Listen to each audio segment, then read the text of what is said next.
Hi, and welcome to Carolina Varsity's 2015 Week 7. This will be Butler traveling over to play East Mecklenburg. I'm Dale Ross. And I'm the pit man, Matt Morrow, and I'm going to look at some stuff on the field, and then we're going to have a little discussion. But your keys to victory for both teams. For Butler, you got to continue to involve multiple people on the offense. Last week in their victory over Garinger, they got some different guys involved. Their tight end, Higdon, was a player of the week. So that's a good job to him. Davis Cheek threw the ball very well, had 6 touchdowns. And I think, you got to come with a similar game plan against East Meck. You want to get up early on them and force them to come out of their ball control, type of offense that they like to run. They like to control the clock, run the football, win time possession, keep the game close. Right. You got to hit some big plays over the top and get up 14, 21 points on them and force them to come out of their comfort zone and throw the ball. For East Meck, I think you got to find a way to get pressure on Cheek. He's been playing better and better as games go on, but you got to disrupt his rhythm. When you disrupt his rhythm, we saw it against Huff a couple weeks ago. You can kind of throw his game off a little bit. And if you disrupt his rhythm, I think you got a chance. In this one, if you can continue to run that offense that they like to run, control the ball, keep the game close. Keep it close to the second half, and then Butler starts feeling the pressure of being in a close game. They hadn't been in a close game in a while, Right. probably since Mallard Creek.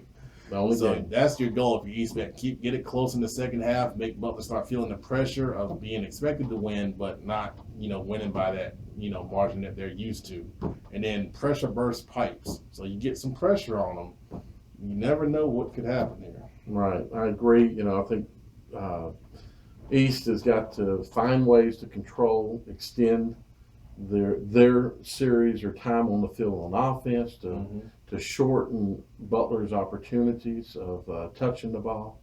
Because we know that Butler can score quickly and often. So the things that East wants to do is what they need to be able to do. So those offensive linemen are going to have to. They've got to play their best games. That Butler D-line is tough. And they got to also find a way to generate more points off of special teams or creating some turnovers on defense. I think that's also why you got to get pressure on Cheek. They didn't score last week against Independence. And they're not an explosive offensive team, so you got to get points from somewhere else. Exactly. So, that's it. It's you're going to have to find ways to keep your defense off the field as much as you can, East Meck. Control the clock. Take your points when you can get them. It means kick field goals, etc. Get points when you can, and really that's it. Now, I think, as we know, there's been a lot of chatter about issues, and hey, now it's being reported on multiple news outlets. So. We're not going to name names or anything. We know that some players sat out last week, and there's a lot of distraction going on around the Butler program. And can that, that could have an impact on this game in that, distraction in practice.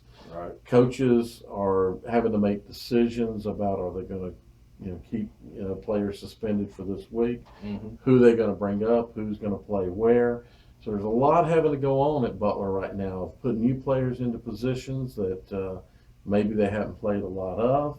And then you just got a whole distraction of a police investigation and just that whole noise that's created by it that, I don't know, that could change the dynamics of the game. And, one thing we said in the conference previews is I said Butler's got this thing, locked up in the Southwestern 4A unless something crazy happens. Right. And lo and behold, we got something crazy happening. Exactly. So, if you're Butler, guys that get opportunities, you got to step up. Right. Sometimes you sit back and you wait for your shot, wait for your chance. And when the lights come on Friday night, you stand there on the sideline, you don't get in like you want to, and you start crying and complaining. Well, now you're going to have your shot. Now's your chance. So go out there and make the most of it, guys.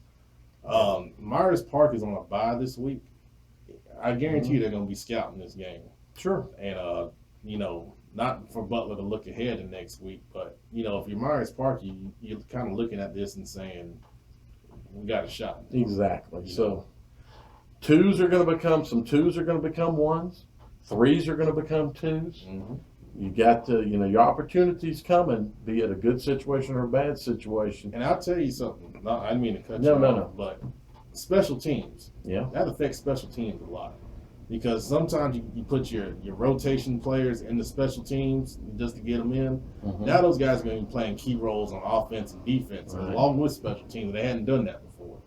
So if you're East Meck, look to capitalize on special teams. That may be a weak spot because with so much change going on, it sometimes gets overlooked. That's a big element of the game.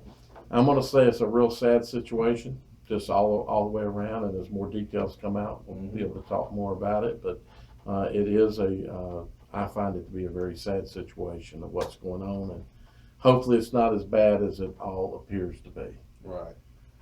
But I'm sure the Butler coaches will do the right thing Yeah. and handle it the way it needs to be handled. I'm not going to share my opinions on it. Right. But Save that for later time. And, yeah. I feel for you coaches for what you're having to go through right now. It is a tough situation. You probably have to make some very tough decisions right now. But that's why you're the head coach, and we're not, right? Yep, I'm in the FFCA. He's Fired Football Coaches of America. Not officially fired, but yeah. there. You go. It's All another right. story. Well, thank you. I hope you guys have a great ball game. Nonetheless, put the distractions aside. Let's play football. Thanks.